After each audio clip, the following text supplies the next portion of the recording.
The title of this lecture is The Causes of the American Revolution, and this is intended for an undergraduate beginning U.S. history course. Good morning, class, and welcome to the history program. Now, this may be one of your first courses into the history program, and it's really going to be a beginning course and getting your feet wet with some questions that still have that are still being answered today, and I think we're just going to get right into it.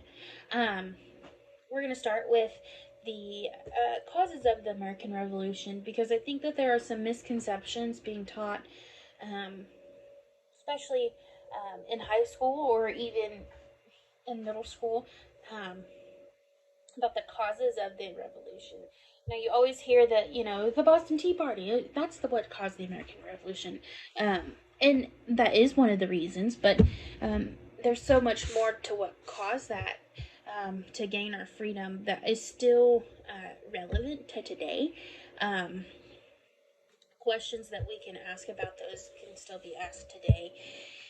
And we're going to begin with the French and Indian War, also known as the 7 Years' War. So you may hear both terms throughout your studies, and just from here on out, that's what they're talking about. It's a war between, it was a dispute over a piece of land in the colonies, who really owned this, and Britain put a lot of soldiers in the colonies to help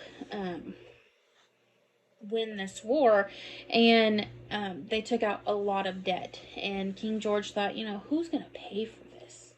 We took out all these debts, and it was to strengthen the colonies' borders. So how about the colonies pay for this war?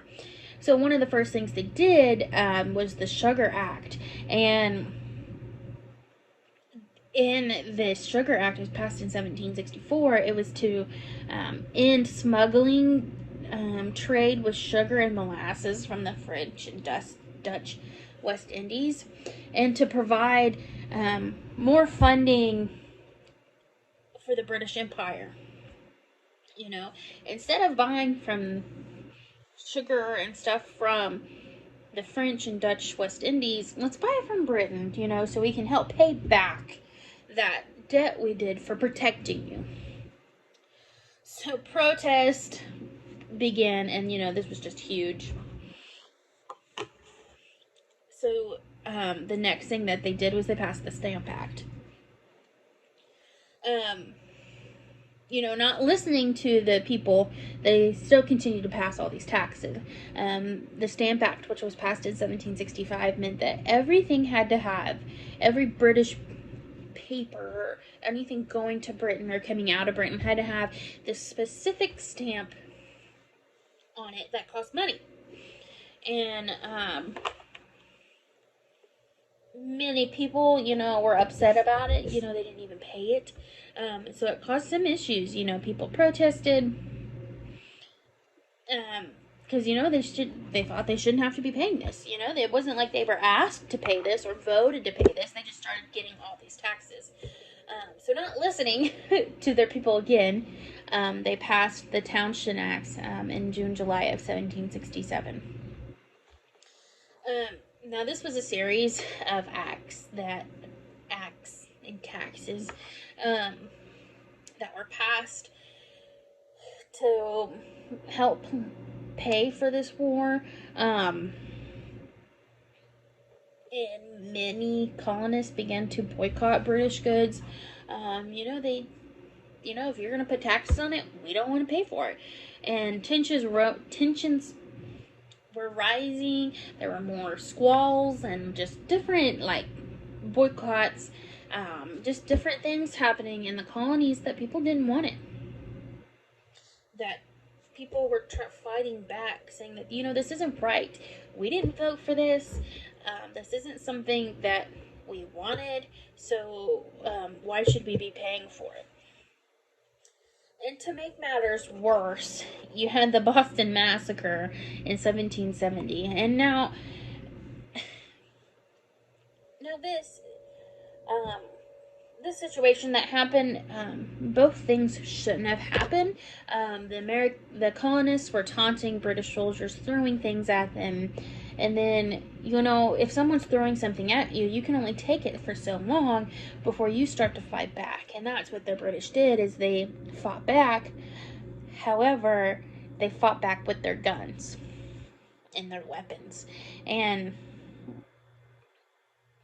and men were killed. 3 colonists were killed. 2 were wounded. And so this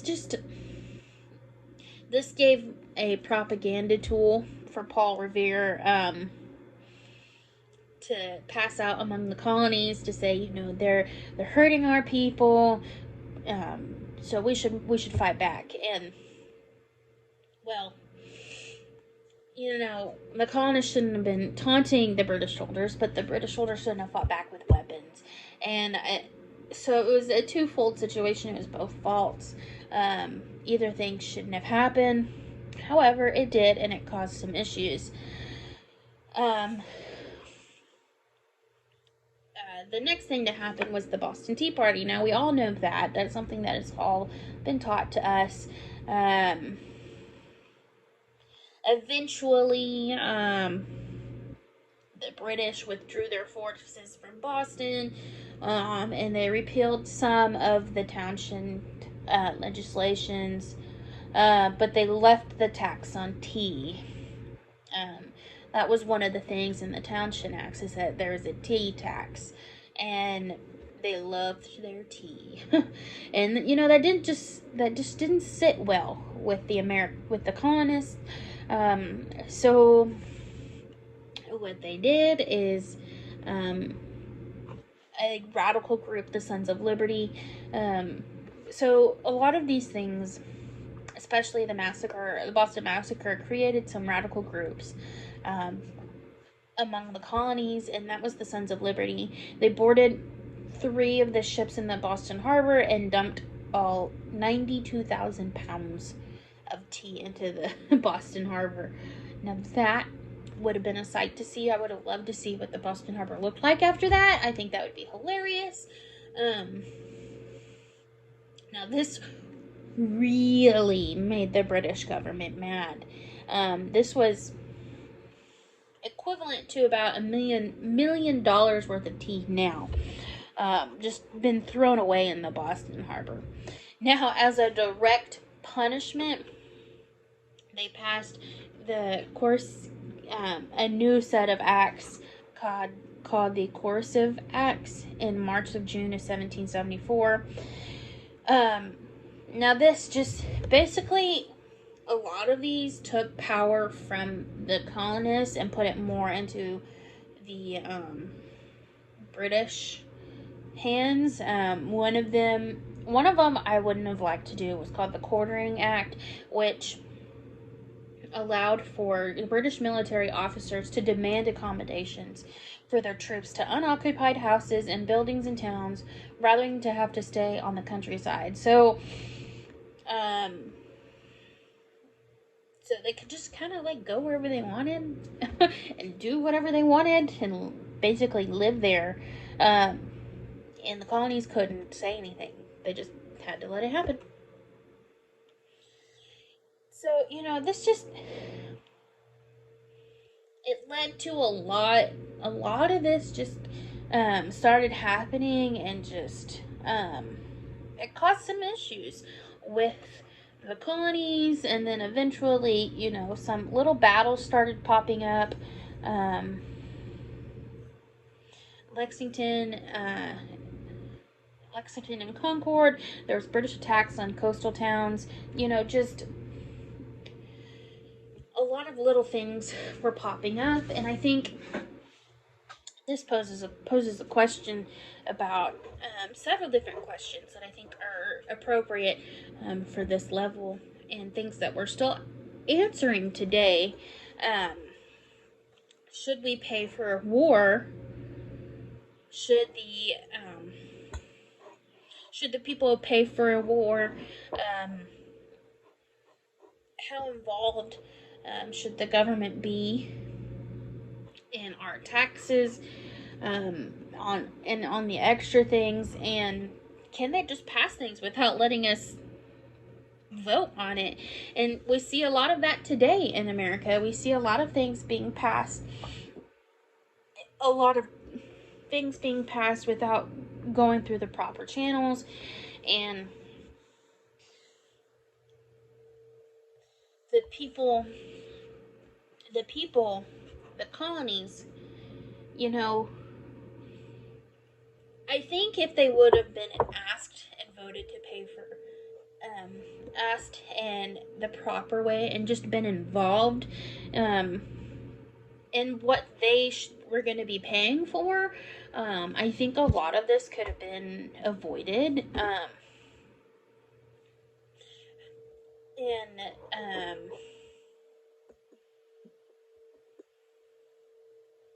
it wasn't. So it caused a lot of issues with, um, with Britain and the colonies, and eventually we got our America, and we got our Constitution, our Declaration of Independence, and that is something our founding fathers fought for and engraved in our government, is that we should have say. We should have say, and we should vote on things that directly relate to us. Now today our system looks a little different, than us directly voting on things. We have stuff that we directly vote on when there's state matters, when there's state issues and state matters. Obviously, we as the people of the state, vote on those issues. But whenever they're at the federal level, we rely on our representatives of the government to vote on our behalf in what we would want for our state. And I think that's all the colonists really wanted. They wanted to be heard, and they wanted their voices. They wanted their say. Like maybe they wouldn't have had a problem paying for the war that strengthened their borders, but let's maybe find something. Let's talk about it, and let's find a different way than just putting all these taxes on them out of the blue. And those are questions that we still fight with today. Like, should we pay for things? How should we pay for things? What should taxes be on versus what taxes are on? And I think this poses a very good question, that how do we see those issues today in America? Thank you, and I look forward to reading and hearing your discussions.